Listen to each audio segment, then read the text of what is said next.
So I haven't made a video in a while, and I've gotten a lot of hits on basically my 100 to 400 comparison between the Canon L lens, the first version, and my Tamron 100 to 400. That's like the #1 video that I've gotten the most hits on. And then the second one is the comparison between the 18 to 400 and the 100 to 400 Tamron lenses. So what I'm going to do today is just kind of go over everything that I've picked up over the last year in regards to using my Canon M50 and what I think about it. So if you're looking for like an actual like tech comparison of some type of lens or any of these lenses, this isn't going to be the video for you. It's just going to be me kind of going over everything that I use in regards to my M50 and what I think they're good at or what I use them for. So let's get started.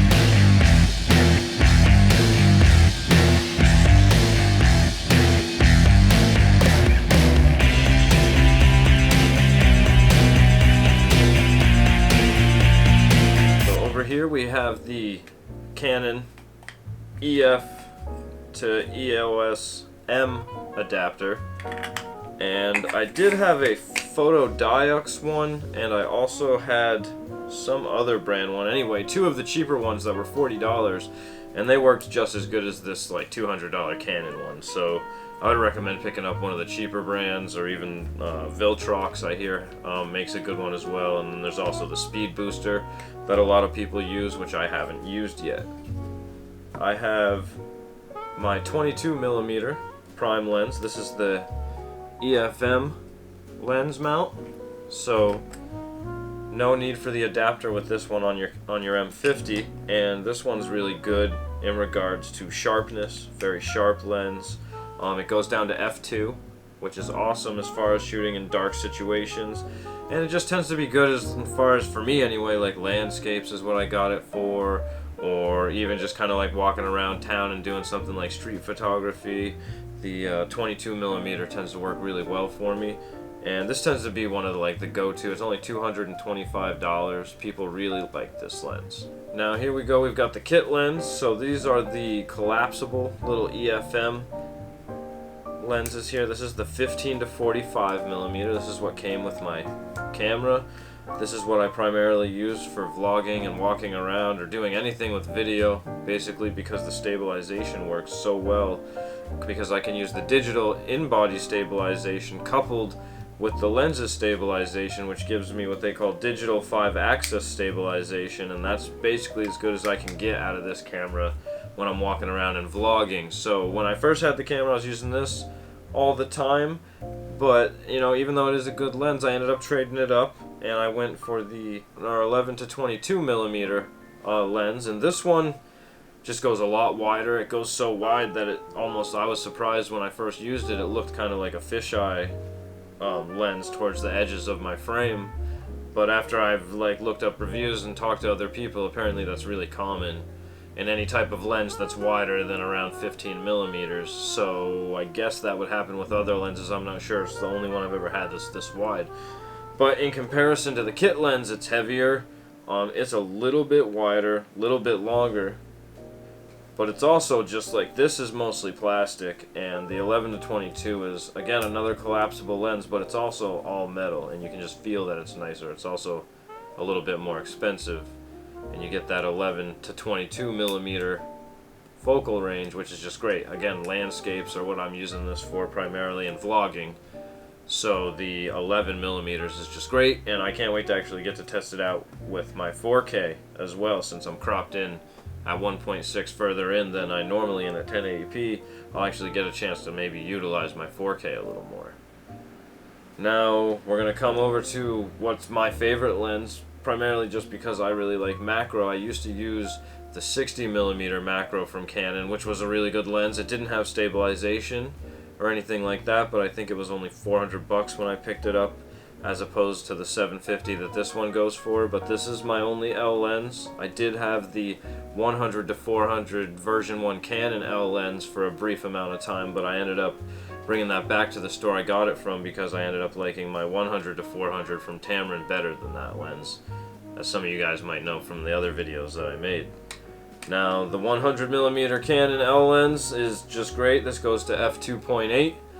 I can't say more good things about it. I mean, you'll see a lot of photographers are using this lens when it comes to macro work, and it's astounding. I mean, the bokeh's great, the colors that come out of it are awesome, everything's cool. I mean, when you go down and it goes, you know, obviously the macro lens is going to give you the true 1:1 macro ratio onto your sensor, and you will need to use that adapter because this is EF mount, so it's a full frame lens, but you put that adapter on it, you hook that to your M50, and it's going to work just as good as a native lens. So that's what's one of the best things about the M50, is that bridge of super tiny lenses that you can just kind of go around and have fun with, and then you can break out the big dogs when you actually want to do some serious stuff with it.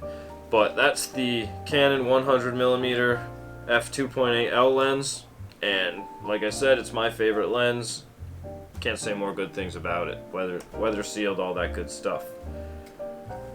Now we're going to come over to what I ended up settling in on when it comes to something for like wildlife photography or birding, is what I do mostly. It comes with the little hood, and this is the Tamron 100 to 400mm. It's got a couple of different types of stabilization, one made for panning and one made for steady shots. Works great. Again, another weather sealed lens. This is gonna go for about, I can't even remember now. I think this was $700 without the tripod mount. So $850, I believe, if you got the tripod mount and the lens, if I remember correctly. Again, another great lens. Thing does great. Only bad thing I could say is it goes to 6.3 when you zoom out to the 400mm length, which is kind of, you know, it's not as good as the 5.6 that you get out of an L lens, like the 1 to 400 with Canon.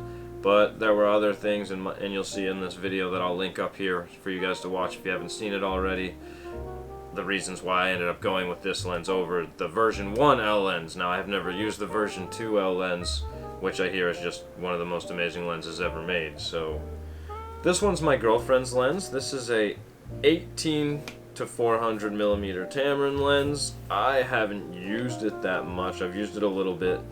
It seems like a really good lens. I mean, obviously the focal length is what is going to attract you to this one, right? This is kind of the all-in-one. You slap it on your camera and this should do everything for you. Now, there is a comparison video between the 100 to 400 and the 18 to 400.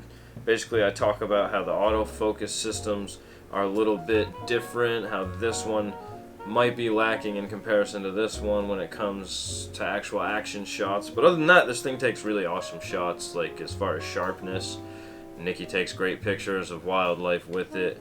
The only time I've really seen her struggle is when things are moving, but when you get those nice shots in wildlife where they're not moving, this does just as good. And I mean, there's a lot of things this can do that this can't do, right? This goes to 18mm, where this one can't. So there's a lot of instances where this is going to fit the bill better than this as well. You know, everything's preference. Last but not least, we're going to go over to my little 50mm 1.8, and this one's relatively inexpensive. It's $125 brand new.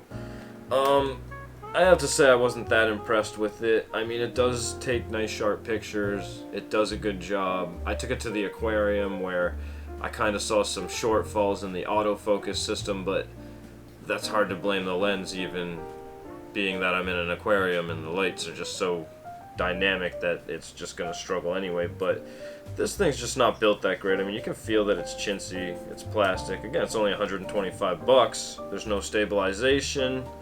I mean, that being said, you're getting a lens that goes to 1.8 and allows you to shoot in dark scenarios, which your M50 is going to struggle in anyway, so it's not a bad idea for $125 to pick one of these up.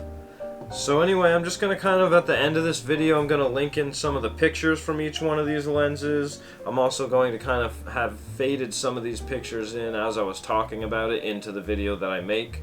So I hope this kind of covers what some of you guys are interested in. Like I said, most of my videos that have been lens reviews have really had a lot of hits and a lot of comments, and you guys have seemed to really react positively to it. So I'm just going to try to keep putting out what I use for gear. Maybe what I'll start doing is my next videos I'll have some comparisons, more in-depth tech spec wise, of the differences that I see like between my EFM glass and my EF glass. But I just wanted to get something out there for you guys because I'm starting to get more subscribers. If this helps you, or you guys are into any of this stuff, please go down below, subscribe to me, and I'll see you guys next time.